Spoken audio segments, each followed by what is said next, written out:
الحمدللہ رب العالمین والصلاة والسلام علی حبیبہ محمد وآلہ وصحبہ اجمعین اما بعد فاعوذ باللہ من الشیطان الرجیم بسم اللہ الرحمن الرحیم یا ایہا الناس اعبدوا ربکم الذی خلقکم والذین من قبلکم لعلکم تتقون اللہم سبحانک لا علم لنا الا ما علمتنا انک انت العلیم الحکیم مولایا صلی وسلم دائما ابدا علی حبیبک من زانت بہ رسول. معزز سامعین کرام، السلام علیکم ورحمۃ اللہ وبرکاتہ. ارشاد باری تعالیٰ ہے، اے لوگو اپنے پروردگار کی عبادت کرو جس نے تم کو اور تم سے پہلے لوگوں کو پیدا کیا تاکہ تم بچ سکو. معزز سامعین کرام، سورہ بقرہ کا اس سے بیشتر جو حصہ ہے اس میں مخلوق کو دو حصوں میں بیان فرمایا گیا ہے. ایک وہ جو صاحب ایمان ہے، ایک وہ جو بے ایمان ہے، جو کافر ہے. پھر کفر میں مزید جو تجاوز ہے وہ نفاق کے حوالے سے منافقین کا بیان ہے، لیکن مجموعی طور پر انسانوں کے دو گروہ بیان فرمائے گئے، مومن و کافر. اور جہاں وہ اوصاف جو بندے مومن کے ہیں وہاں جو بیان فرمائے گئے ہیں، ساتھ وہ تجاوزات جو کافر و مشرک کر رہے ہیں، منافقین کر رہے ہیں، ان کا ارشاد فرمائے گا. اس سارے حال کو بیان فرماتے ہوئے پھر اس آیہ کریمہ میں، اس رکوع میں جو ارشاد فرمایا جا رہا ہے، یہ ایک دعوت حق ہے جو تمام اولاد آدم کو ارشاد فرمائی گئی. اور جب فرمایا گیا کہ یا ایھا الناس اعبدوا، اے لوگو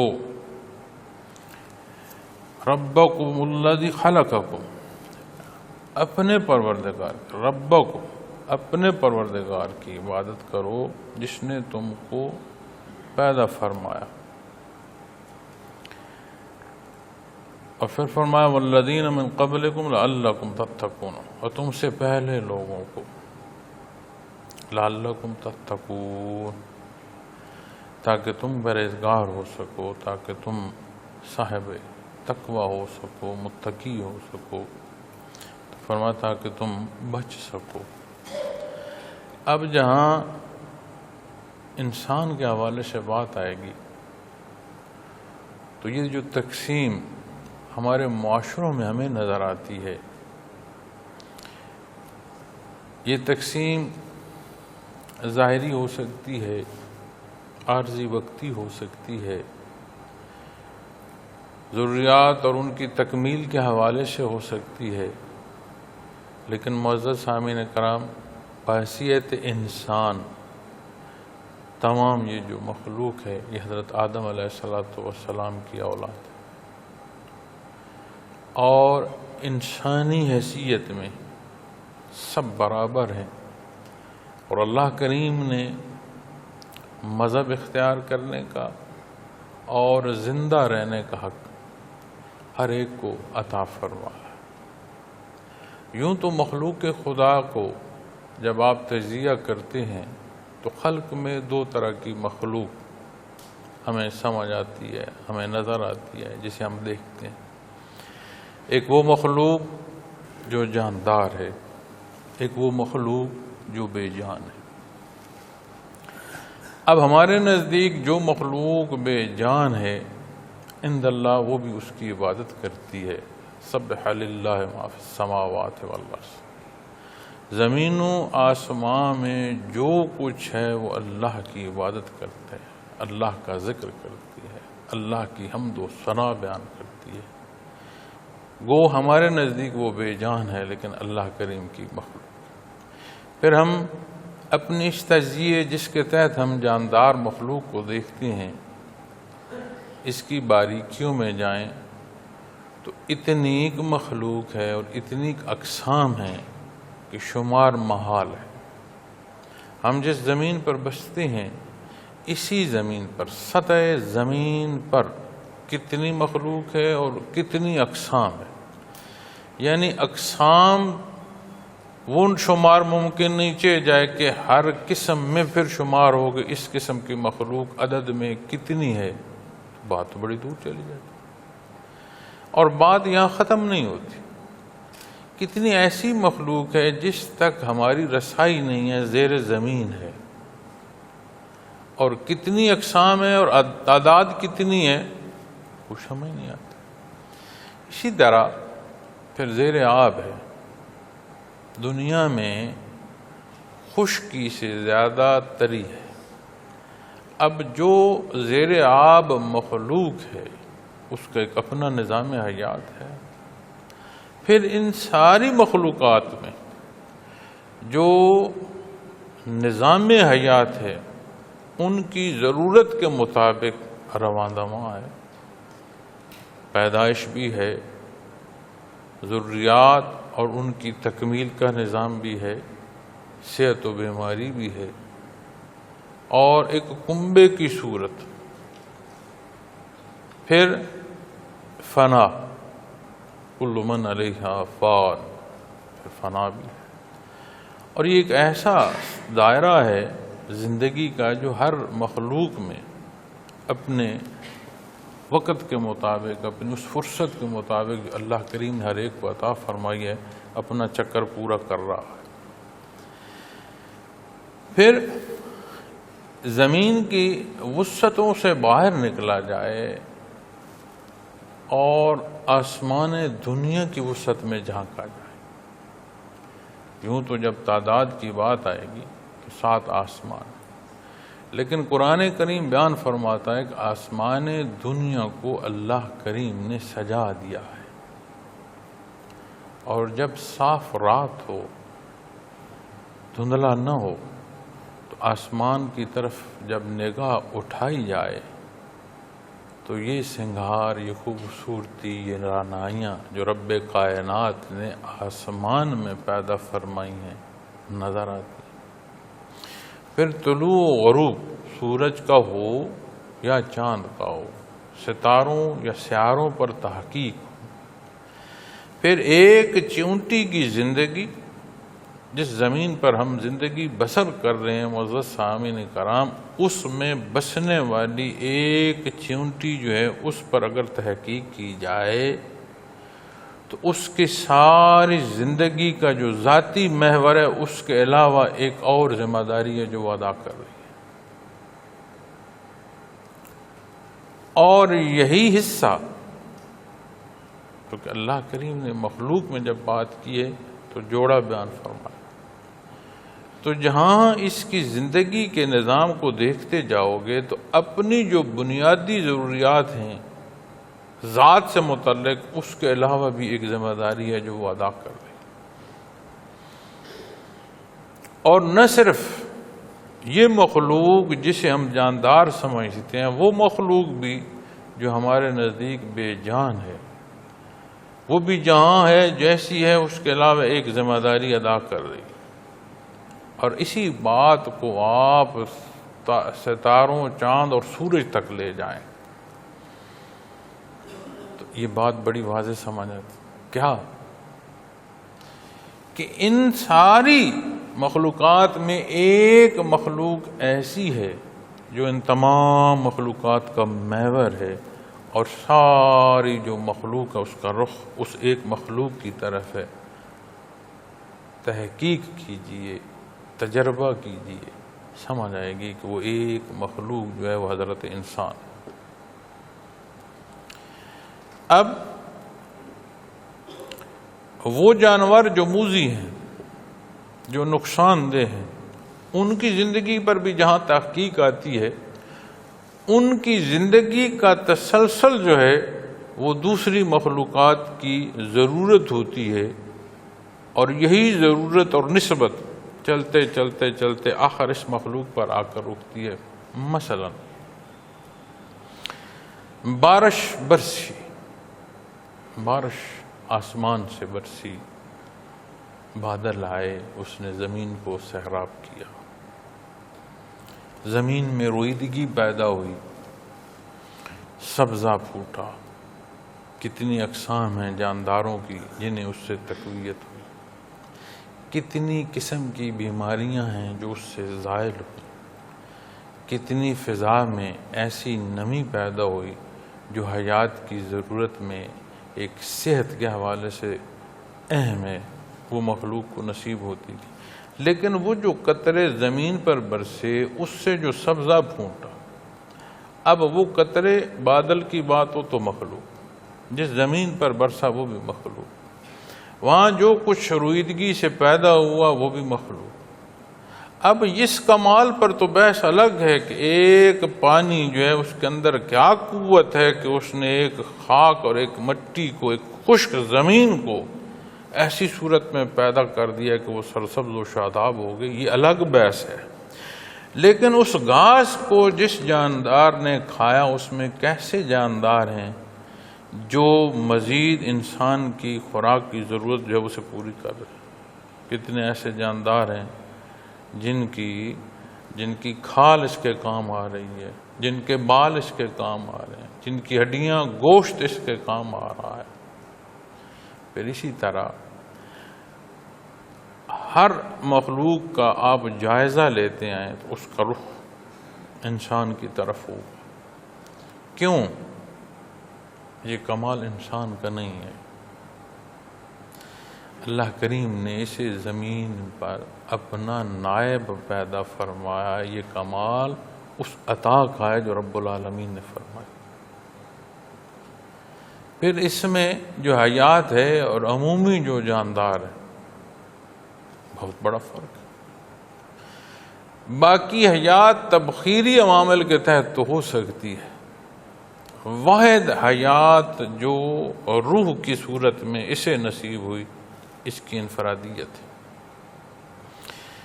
پھر اس نعابت میں وہ پہلو جو بہت بڑی عطا ہے وہ انبیاء رسول کا مبعوث فرمانا ہے کہ اسے نور ایمان عطا فرمایا۔ پھر ہر شے کے مقاصد کو دیکھو، اپنی زندگی، اپنے گھر، اپنے سامان کو دیکھو، کوئی وہ شے جو ضرورت سے زائد ہو یا ضرورت کے مطابق نہ ہو یا اپنی وجودی استطاعت کی جو ہے ضرورت پوری نہ کر سکتی ہو، ضائع ہو چکی ہو، مدت پوری کر چکی ہو، اسے سامان ضرورت سے ہٹا دیا جاتا ہے۔ کہیں تو اسے سٹور کر دیا جاتا ہے، کہیں اسے ضائع کر دیا جاتا ہے، ختم کر دیا۔ کیوں؟ زائدہ ضرورت ہے۔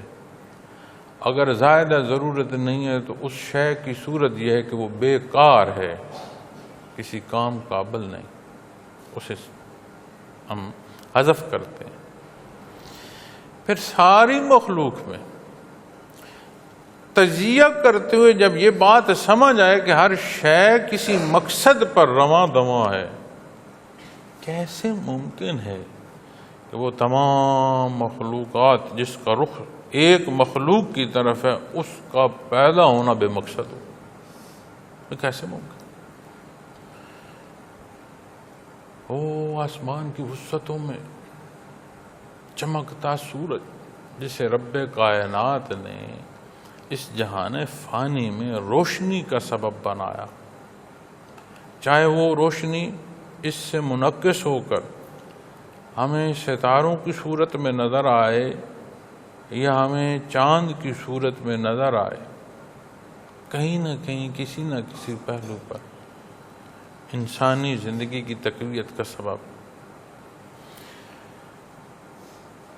جتنی میڈیکل سائنس ترقی کرتی ہے، جتنی انسانی وجود کی تحقیق کرتی ہے، اتنے یہ گانٹھیں کھولتی ہے، یہ عقدے کھلتے ہیں کہ صورت کی تمازت وجود کی ضرورت ہے۔ صورت کی تپش اس زمین میں رویدگی کا سبب ہے۔ اس زمین سے پیدا ہونے والی اجناس اس کے پیدا اور اس کے پکنے تک اس کی حدت کی ضرورت ہے۔ پھر وہ جو انعکاسی عمل ہے، وہ چاند کی صورت میں ہمارے پھلوں کے اندر مٹھاس پیدا کرتا چلا جائے، اتنی باریکیاں ہیں اور اتنی خوبصورتیاں ہیں۔ اللہ جل شانہ وحدہ لا شریک، مالک کل کائنات، رب العالمین، ہر ایک کی ہر لحظے ہر ضرورت پوری فرمانے والی ذات، اس نے جو پیدا فرمایا وہ بے مثل و بے مثال پیدا فرمایا۔ کسی ایک شے کی تحقیق پر لگ جاؤ حیران ہو جاؤ گے، اس کی تحقیق پڑھو حیران ہو جاؤ۔ برف کا گالا گرتا ہے اور اس میں کتنے ذرات ہیں شمار ممکن نہیں، لیکن جہاں سائنس نے باریک عدسے سے ان ذرات کا جائزہ لیا، ہر ذرے کی شکل دوسرے ذرے سے الگ ہے اور خوبصورت نقش و نگار ہے۔ ارباں خرباں سے زیادہ کو گنتی جو ہے اس کے مطابق برف جب گرتی ہے تو وہ ان ذرات کی تعداد ہوگی، ہم ظاہری شکل و صورت میں نہیں دیکھتے۔ انسان اربا انسان ہیں، اور شناسا جب بولتا ہے بیچ میں پردہ حائل ہو تو سمجھ آتی ہے آواز کس کی ہے۔ ایک ہی طرح کا گلا ہے، ہر ایک کی آواز مختلف۔ دیکھنے کے لیے جو رب کائنات نے آنکھ عطا فرمائی ہے، اسے اربھا تقسیم کر دو۔ آج سائنس کہتی ہے کہ جو آنکھ کا عدسہ ہے ایک کا دوسرے سے نہیں ملتا۔ ایک وقت تھا کہ پہچان کے لیے وہ جو عکس ہے ہاتھ کا، انگلی کا یا انگوٹھے کا، اس کی ضرورت ہوتی تھی۔ آج جدت جو ہے وہ یہ ہے کہ آنکھ کی جو پتلی ہے اسے پہچان رکھا گیا ہے کہ ہر ایک کی آنکھ کی پتلی کا جو انداز ہے وہ الگ ہے۔ تو یہ کتنی کاراگری ہے، تو یہ ساری بیکار ہے، اس کا کوئی مقصد نہیں۔ وَمَا خَلَقْتُ الْجِنَّ وَالْإِنسَ إِلَّا لِيَعْبُدُونِ۔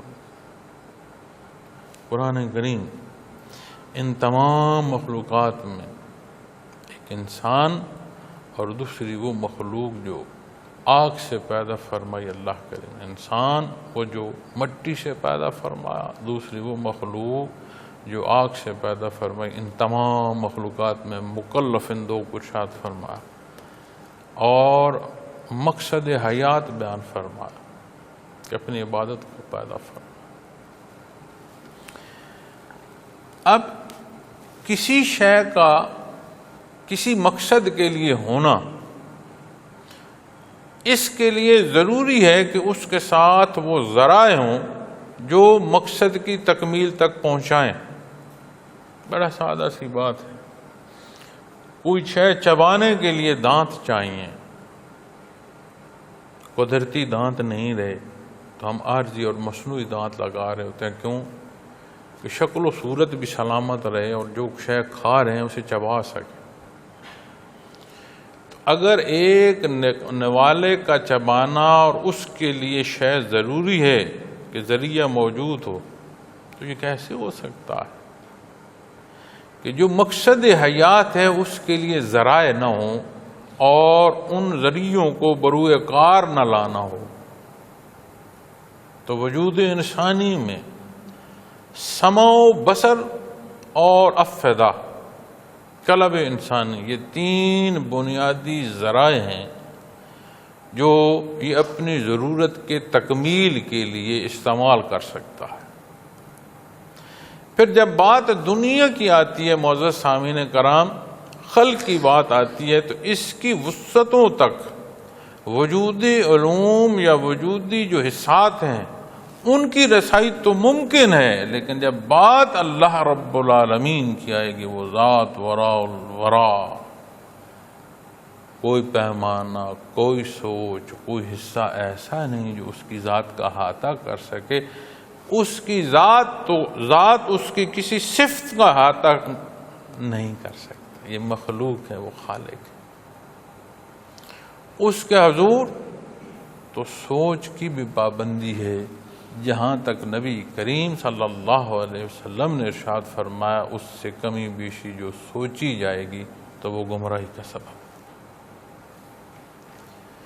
تو وہ کون سا ایسا ذریعہ ہو، وہ کون سی ایسی عطا ہے جو اس سے اللہ کریم نے فرمائی، جو اس کے اس اصل مقصد تخلیق تک پہنچانے کا سبب ہے، وہ ہے انبیاء اور رسول کا مبعوث فرمانا۔ یہ وہ مقربین بارگاہ الہی ہیں جنہیں رب کائنات نے اپنے کلام سے نوازا۔ ہر ضرورت کا جاننا جہاں تک جتنا ضروری ہے رب کائنات نے کلام ذاتی سے نوازا، اور ان ہستیوں کے صدقے مخلوق کو مخاطب فرمایا، اور ہمیں امت محمد رسول اللہ صلی اللہ علیہ وسلم کا فرد پیدا فرمایا۔ مقصد تخلیق مخلوقات خدا اس کی خدمت پر مامور، اور وہ ذرائع جو اس کے پاس ہیں، اور وہ ذریعہ جو رسائی کا ہے اس کی عطا، یہ سارے وہ حصے ہیں جو اس کی ہر طرح کی اور ہر حصے کی ضرورت پوری فرما دی گئی۔ اب معاملہ جب اس مخلوق کی طرف آیا تو ایک اور بڑی باریکی ہے اور بڑی خوبصورت بات ہے، اور میں نہیں سمجھتا کہ یہ وہ بات ہے کہ جو اللہ کریم اس حصے میں جو سمع و بصر یعنی ظاہری حصے ہیں ان سے بڑھ کر وہ جو کیفی حصہ ہے اس میں نہ عطا فرمائے تو یہ بات سمجھ آئے، ایسی باریکی ہے۔ اور حضرت جی رحمۃ اللہ تعالیٰ علیہ نے اسے بیان فرمایا۔ کیا؟ جب مخلوقات خدا کا جائزہ لیا جائے تو وہ پابند ہے حکم کی، جو حکم باری تعالیٰ ارشاد فرماتے ہیں وہ پابند ہے اس حکم کی، اور یہ وہ مخلوق ہے جو حکم سے نکل کر حاکم تک کی جو پسند اور چاہت ہے اس تک کی اسے جرأت عطا فرمائی ہے۔ مخلوقات خدا کی رسائی حکم تک ہے، جو حکم ہے اسے بجا لایا جا رہا ہے، ایک ذرہ آگے نہیں سوچ سکتے، ایک ذرہ پیچھے نہیں سوچ سکتے، نہ قدم بڑھا سکتے ہیں نہ قدم گھٹا سکتے ہیں۔ جو حکم ہے عین اس حکم کے مطابق عمل کرنا پابندی ہے ان پر، اور وہ پابند ہیں اور جب تک ہے اس حکم کو بجا لائیں گے۔ انسان کو یہ شرف بخشا اللہ کریم نے کہ ان کی بات صرف حکم تک نہیں رہی، حاکم تک پہنچی۔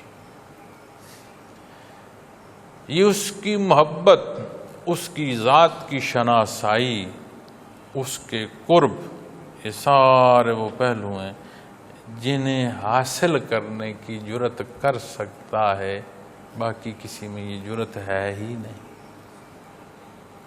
اب اس پہلو کو ہم اس انداز سے لیں کہ جو سجدے میں کر رہا ہوں میرا دین ہے اور احسان ہے، اب تو آخرت میں جو بخشش ہے وہ واجب ہو چکی، خطا ہے بھائی، نقص ہے، نقصان ہے۔ اور یہ سمجھ آئے کہ اس کے حضور سر بسجود ہونا اور سبحانہ ربی الاعلی عرض کرنا یہ اس کا کرم اور احسان ہے کہ اس نے یہ کیفیت اور حال عطا فرمایا۔ دونوں باتوں میں بڑا فاصلہ ہے۔ پھر شان ربوبیت پر جب بات آئے گی، ربکم، ہمارا رب، تو وہ ذات جو ہر ایک کی ہر ضرورت پوری فرماتی ہے، ہر لحظے پوری فرماتی ہے۔ اب جسے اس نے عبادت کو پیدا فرمایا اسے ذرائع بھی عطا فرمائے، اور جس مقصد کو پیدا فرمایا ان کے لیے وہ پہلو جن سے وہ جانچ اور سمجھ سکے۔ لیکن دنیا امتحان گاہ ہے. اگر ضروریات زندگی جو ہیں انہیں پورا کرنا مجبوری ہے، کھانا پینا سونا سانس لینا، تو عبادت کو بھی اسی طرح مجبوری فرما دیتا. جنت کے حوالے سے بیان آتا ہے کہ جنت میں اللہ کی یاد ایسی ہوگی جیسے دنیا میں تمہاری سانس ہے. یہ انعام ہے جنتی کا. اور اگر یہ پابند کر دیا جاتا کہ عبادات کے جو پہلو ہیں وہ حیات کا سبب ہیں، تو پھر امتحان تو نہ ہوتا. پھر یہ جو فرصت ہے جس پر آخرت کا انحصار ہے، پھر یہ سارا معاملہ ایسے تو نہ ہوتا.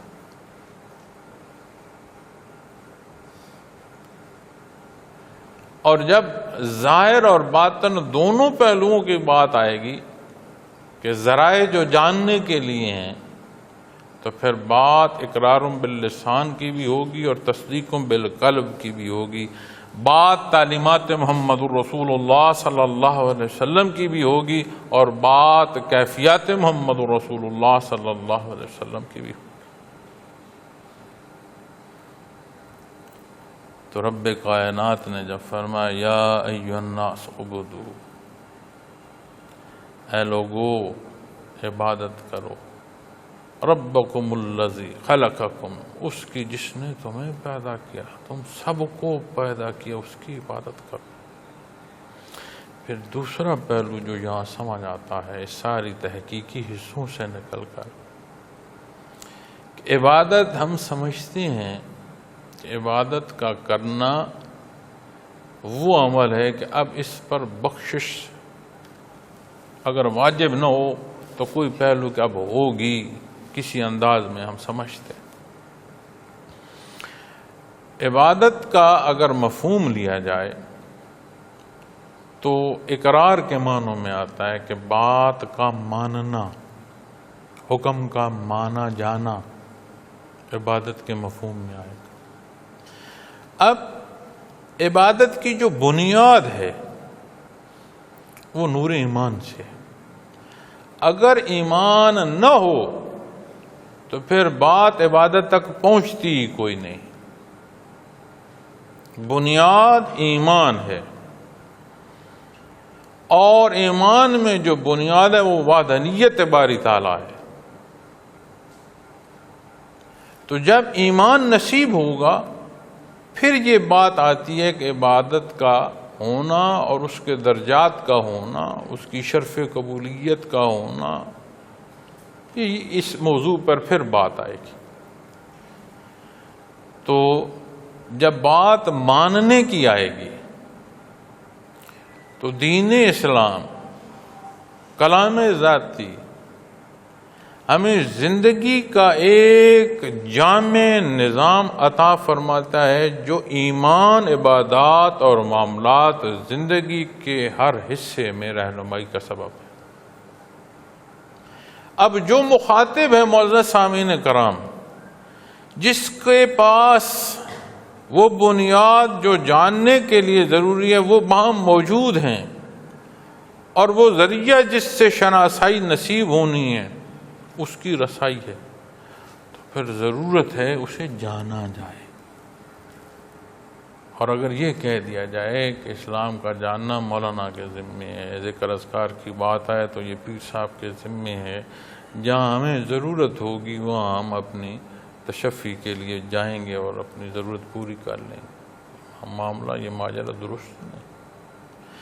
اس ماننے کے لیے جاننا ضروری ہے، اور اس جاننے کی ابتدا سوائے ایمان کے اور ہو نہیں سکتی.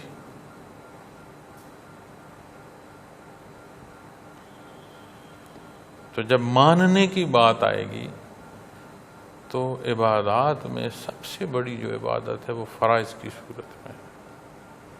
فرائض میں سب سے پہلا حکم جب عبادت کی بات آئے گی، ایمان کے بعد جب عبادات پر پہنچو گے تو نماز سے. اور ایسی برکت ہے ظاہر اور باطن تبدیل کر دیتی ہے. اگر نماز ادا کرنا نصیب ہو، اس کی صورت ہے غفور الرحیم ہے، قبول فرمائے۔ اس ادائیگی کی جو غفلت ہے اس پر معافی عطا فرما دے، غفور الرحیم ہے۔ اور اس معافی کے لیے جو بنیادی حصہ ہے وہ ایمان ضرورت ہے۔ بے ایمان کے لیے اللہ کریم نے یہ فیصلہ فرما دیا ہے کہ اس کی بخشش نہیں ہوگی، وہ ہمیشہ ہمیشہ ہمیشہ کے لیے دوزخ کی آگ میں ہوگا۔ کون کس درجے میں ہے؟ غیر جو بے ایمان ہے اس کا حساب یہ نہیں ہے کہ بخشا جائے یا نہ بخشا جائے، قیامت کے دن اس درجے کی اس کا حساب ہوگا کہ یہ دوزخ کے کس درجے میں جائے۔ اور جب بات ایمان کی آئے گی، ایمان کے حوالے سے پھر یہ پہلو، اور حدیث شریف میں آتا ہے معزز سامعین کرام، آخرت کے حوالے سے، روز محشر کے حوالے سے لمبی حدیث مبارکہ ہے، میں اس کا مختصر آخری حصہ اس کا مفہوم عرض کرتا ہوں کہ تمام انبیاء سے ہوتی مخلوق جب نبی کریم کے حضور پیش ہوگی تو آپ نے فرمایا وہ دعا اس وقت عطا ہوگی جو اللہ کے حضور عرض کرنی ہے، آپ سر بسجود ہوں گے، اللہ کے حضور دعا کریں، اس دعا کو شرف قبولیت نصیب ہوگی، آپ امت کے لیے بخشش طلب فرمائیں گے، عرض کریں گے، بخشش کا وعدہ ہوگا۔ پھر بات دوسرے درجے میں آئے گی کہ جن کا رائی برابر ایمان ہے وہاں بخشش، اور رائی کے جو ذرے ہیں، رائی کے بھی جو آگے باریکیاں ان تک بات آئے گی۔ پھر تیسری بار جب بات اسی طرح آگے بڑھے گی تو پھر بات کلمہ گو تک چلی جائے گی۔ رب کائنات اپنی عزت کی قسم کھا کر ارشاد فرمائیں گے کہ اس دعا کو اس درجے کی شرف قبولیت نصیب ہوئی کہ میں ہر کلمہ گو کو بخش دوں گا۔ تو جو جزا و سزا سے گزرے گا، کلمہ نصیب ہوگا، اس کلمہ مبارک کو لے کر دنیا سے گزر گیا، آخر بخشش کو اسے نصیب ہو جائے گی۔ کتنی سزا سے گزرتا ہے، کیا حال ہوتا ہے، قادر مطلق کے فیصلے ہیں۔ میں پچھلے دنوں بھی ایک حدیث شریف کا حوالہ دے رہا تھا، اس کی رحمت، اس کی دست رحمت آغوش میں بندے مومن کو لے کر پھر سوال فرمائے گا اللہ، اس کی غلطیاں اور گناہ گنوائے گا میرا اللہ کہ تم نے یہ کام بھی کیا۔ وہ بندے مومن عرض کرے گا بہر الہ کیا، یہ غلطی بھی کی، بہر الہ یہ غلطی بھی کی، یہ غلطی بھی کی، یہ بھی کی۔ پھر حدیث شریف میں آتا ہے کہ وہ بندے مومن خیال کرے گا، گمان کرے گا کہ اب مجھے سزا سے کوئی نہیں بچا سکتا، یہ جو میری غلطیاں اور گناہ اللہ کریم مجھے گنوا رہے ہیں، اب میری کوئی گنجائش نہیں ہے کہ میری بچت ہو سکے، اب میری سزا جو ہے وہ اب آگ بنتی ہے۔ جب وہ اس خیال کی پختگی کی طرف جائے گا تو پھر ارشاد ہوگا کہ میں نے دنیا میں بھی تیرا پردہ رکھا، میں آج روز محشر میں بھی۔ اب یہ جو کلام ہم کلامی ہو رہی ہے، یہ وہ روز محشر مخلوق خدا نہیں دیکھ رہی، یہ پردے میں ہو رہی ہے۔ وہ فرمائے گا آج بھی میں تیرا پردہ رکھتا ہوں، جا تجھے بخشش نصیب۔ مفہوم عالی میں نے شرح عرض کی ہے، تشریح عرض کی ہے۔ تو بات جب کلمے کی آئے گی معزز سامعین کرام، تو کلمہ لے جانا نصیب ہو، یہ بہت بڑی بات ہے، تو اسے بھی نبی کریم صلی اللہ علیہ وسلم کی شفاعت نصیب ہو جائے گی۔ اب جہاں ہم ہیں اور جو شب و روز گزر رہے ہیں، جو ساعتیں زندگی کی بسر ہو رہی ہیں، جو امتحان ہے، جہاں مخاطب فرمایا جا رہا ہے یا ایھا الناس اعبدوا، ہم کیا کر رہے ہیں؟ آگ کا کام جلانا ہے. اللہ کریم نے یہ آگ کے اندر صفت رکھی ہے، یہ آگ کا وصف ہے کہ وہ جلاتی ہے، یہ اس کا عنصر ہے جلانا. اب ہمیں معلوم ہے آگ جلاتی ہے تو اللہ کی مخلوق، اس میں ہاتھ ڈال کر یہ کوئی نہیں کہتا کہ جی نہیں جلائے گی. حالانکہ وہ قادر مطلق ہے، اس کے دستے قدرت میں یا نار کونی بردم سلام علی ابراہیم، وہ حکم اس آگ کو دے دے وہ ٹھنڈی ہو جاتی ہے، اور ٹھنڈی بھی ایسی جس کی ٹھنڈک بھی تکلیف نہ دے. لیکن جب ہم اپنی زندگی اور اپنے معاملات کو دیکھتے ہیں تو میں جو بات یا نقطہ واضح کرنا چاہتا ہوں، جو ایک خطا ہم کھا رہے ہوتے ہیں وہ کیا ہے بھلا؟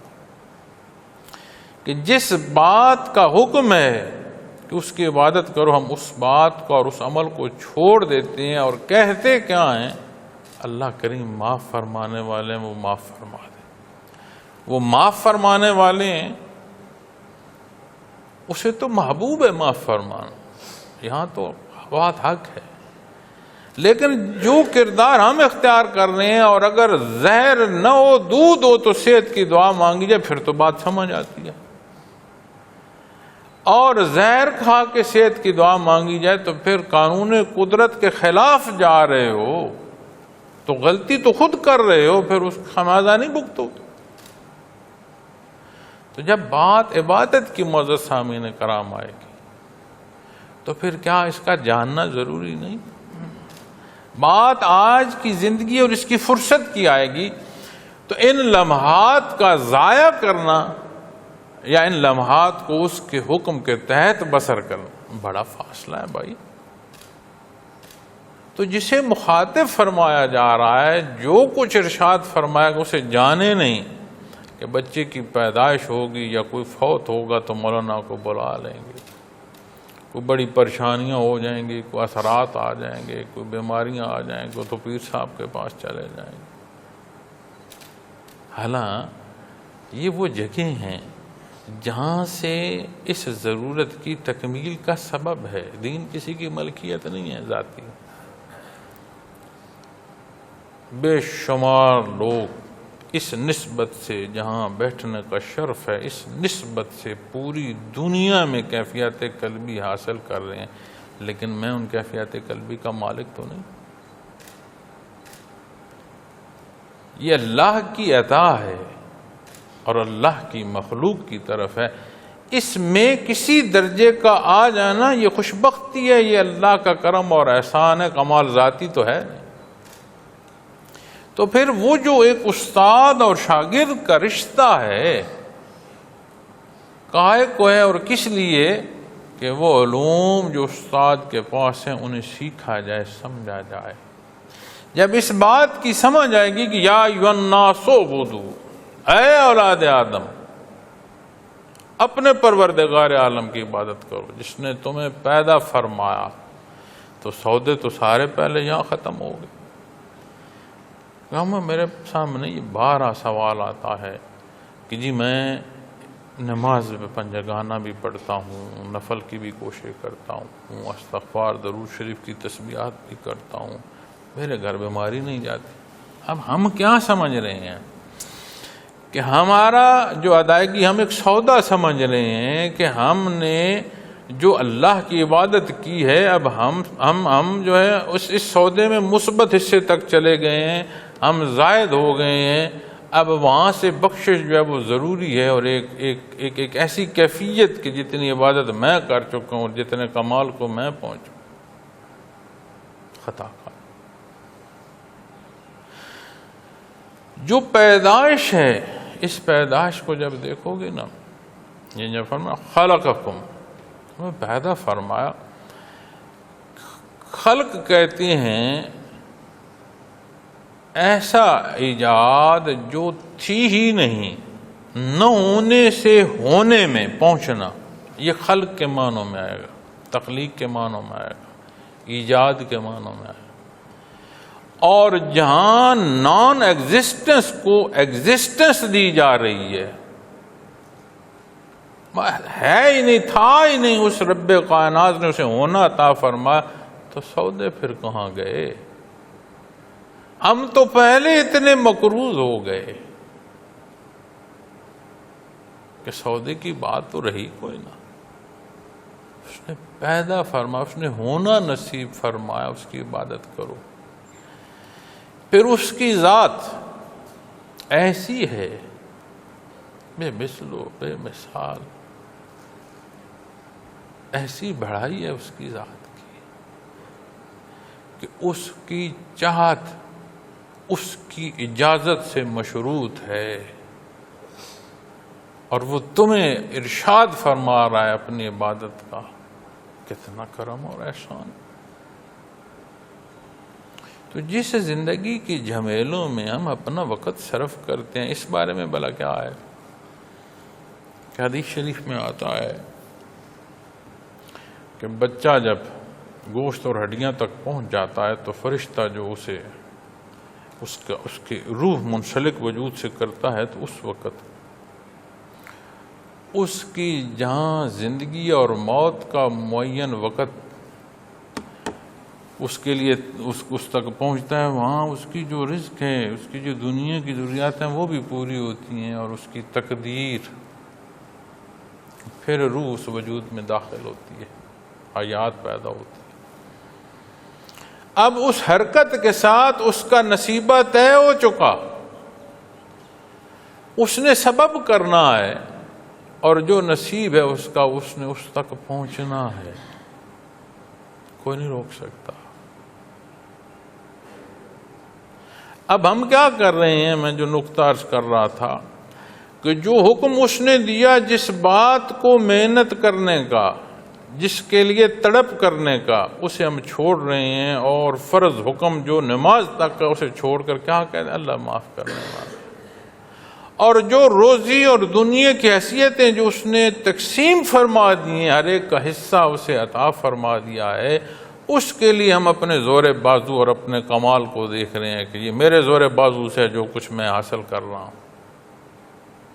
تو یہ کتنا فاصلہ ہے۔ جس کے لیے تڑپنا مقصد تخلیق ہے، اسے چھوڑ رہے ہو، اور جسے اس نے اپنے ذمہ لیا۔ قرآن کریم فرماتا ہے کوئی شے زمین پر حرکت کرنے والی ایسی نہیں ہے جس کا رزق میرے ذمہ نہیں ہے، یہ رب کائنات فرما رہا۔ تو پیدا فرمایا ہے اس کی شان، تو ایسا عطا فرمانے والا ہے کہ جو اس کے روبرو خدائی کے دعوے دار ہیں وہ انہیں بھی عطا فرما رہا ہے۔ اس کی دی ہوئی سانسیں، اس کا دیا ہوا وجود جو سانس لینے کے قابل کرتا ہے، کب تک؟ جب تک اس دنیا کی فرصت ہے۔ پھر بڑا زوم ہوتا ہے ہمیں رواجات کا، رسم و رواجات کا بڑا زوم ہوتا ہے۔ نبی کریم صلی اللہ علیہ وسلم کے حضور جو گستاخیاں کی گئیں ان میں ایک انداز یہ بھی تھا، ہم اپنے آباء اجداد کا جو ہے مذہب چھوڑ دیں، وہ باتیں چھوڑ دیں جو اپنے باپ دادا کو کرتے آئے دیکھیں، ہم کیسے یہ اپنی ناک کٹوا لیں، یہ تو ہماری بے عزتی ہو جائے گی۔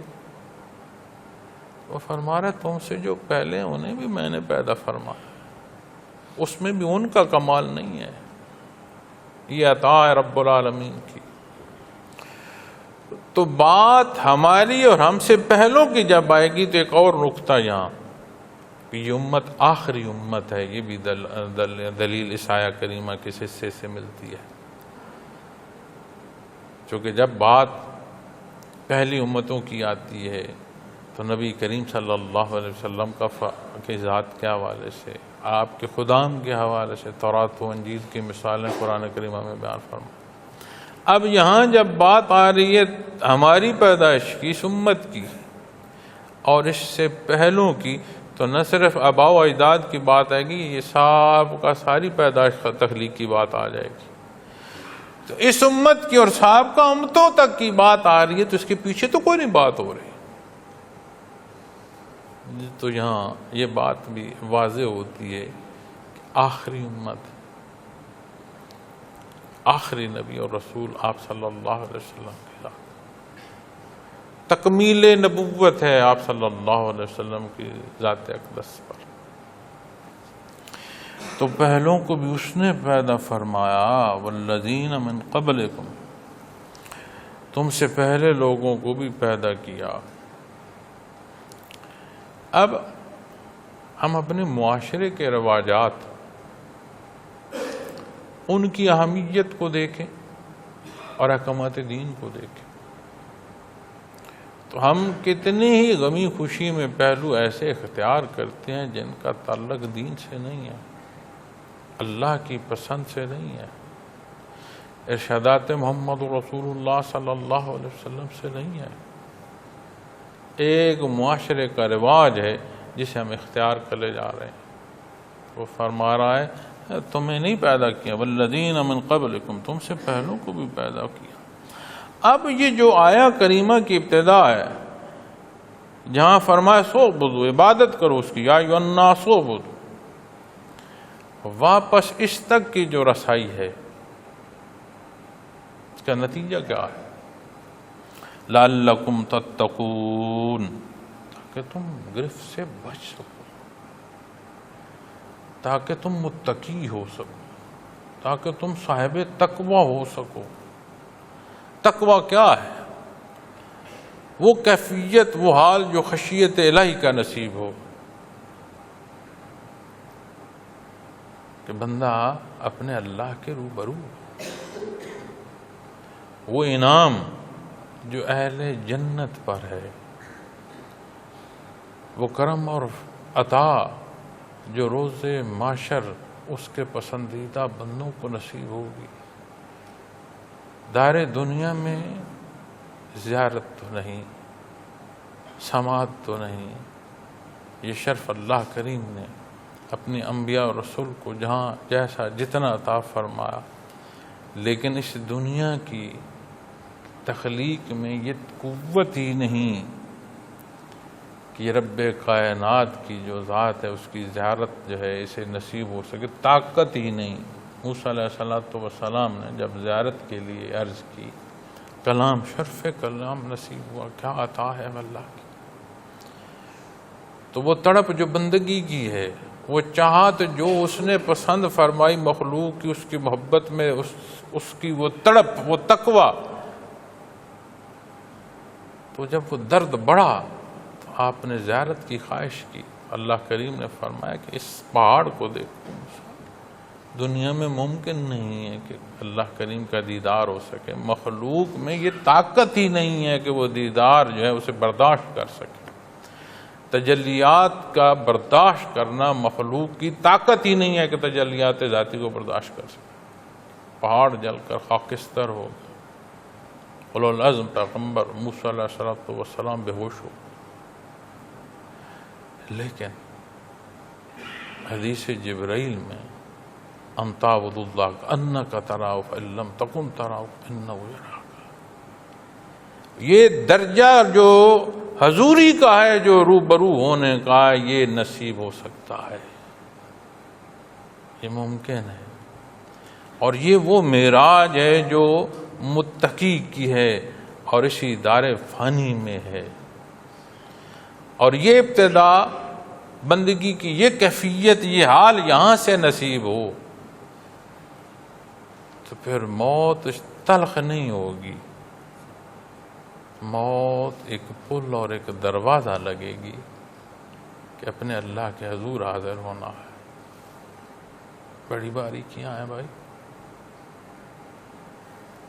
لعلکم تتقون، یہ کیفیت یا اللہ مجھ جیسے گناہگار حاصل کر سکتے ہیں، خطا کار، جن کی سوچیں، جن کے اعمال، جن کا ظاہر باطن متفن ہے غلطیوں اور گناہوں سے بھرا پڑا ہے۔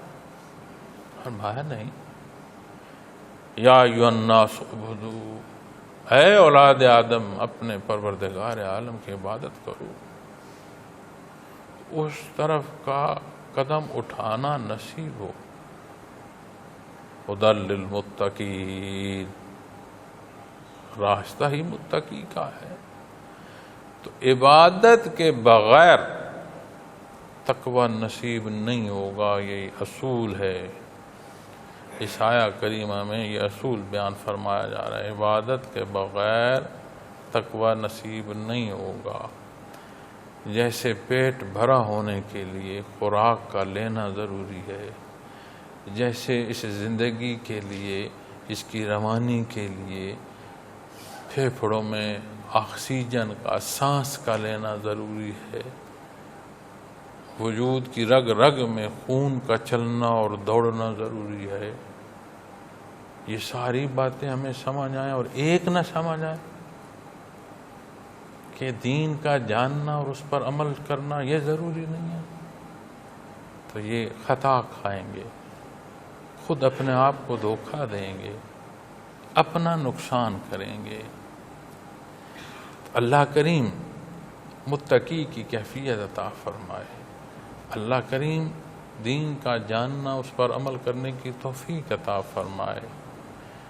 ہمارے کمزور اعمال ہیں، انہیں شرف قبولیت عطا فرمائے، اپنے در کا محتاج رکھے اور اسی حضوری میں دار دنیا سے جانا نصیب ہو۔ وآخر دعوانا الحمد للہ رب العالمین۔